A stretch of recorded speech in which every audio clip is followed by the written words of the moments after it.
মধ্যরাত্রি express, লাল চামড়ায় বাঁধানো। এটা একটা পুরনো ছেঁড়া বই।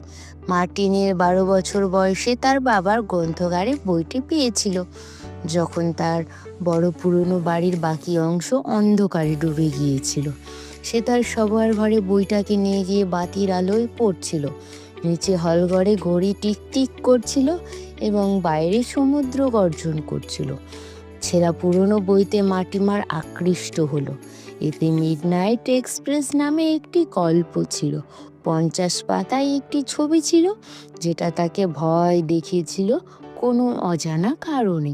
সেই ছবিতে রাতের একটা খালি স্টেশনে দেখানো হয়েছিল আবছা হলুদ আলোয় একটি লোক আলোর নিচে দাঁড়িয়েছিল। তার মুখটা একটি কালো সুড়ঙ্গের দিকে ঘোরানো ছিল।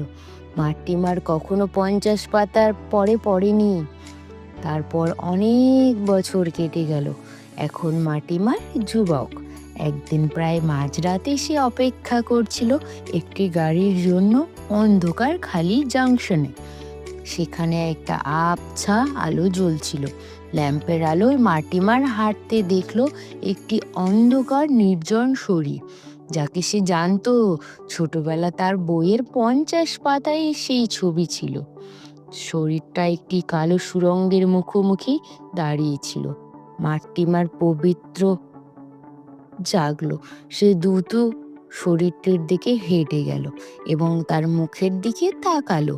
মার্টিমার হতভম্ব হলো। সে তার নিজের মুখের দিকে তাকিয়ে রইল। ভয়ের একটা প্রবাহ মার্টিমারকে গ্রাস করলো। সে ঘুরে দীর্ঘশ্বাস ফেলে বেপরোয়াভাবে দৌড়তে লাগলো। সে প্ল্যাটফর্মে হোঁচট খেয়ে বাইরে গেল এবং দৌড়ে একটি চাঁদের আলো ভরা রাস্তায় নামলো। সে পিছনে তার নিজের পায়ের শব্দ ধ্বনি শুনতে পেল। পদক্ষেপটি দ্রুত তার দিকে এগিয়ে আসছিল। মার্টিমার এক মুহূর্তের জন্য থামল। সে সম্পূর্ণভাবে ভয়ে কাঁপতে লাগলো। সে আবার দৌড়তে লাগলো। 4 মাইল দৌড়ে মার্টিমার একটা ছোট্ট কুটির দেখতে পেল। বেপরোয়াভাবে আশ্রয়ের সন্ধানে মার্টিমার একটি কাঠের দরজায় আঘাত করলো।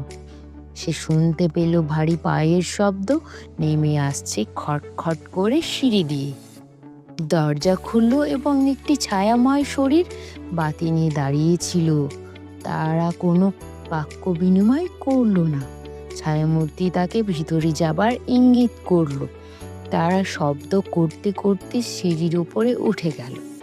ছায়ামূর্তি তাকে ওপরের ঘরে নিয়ে গেল।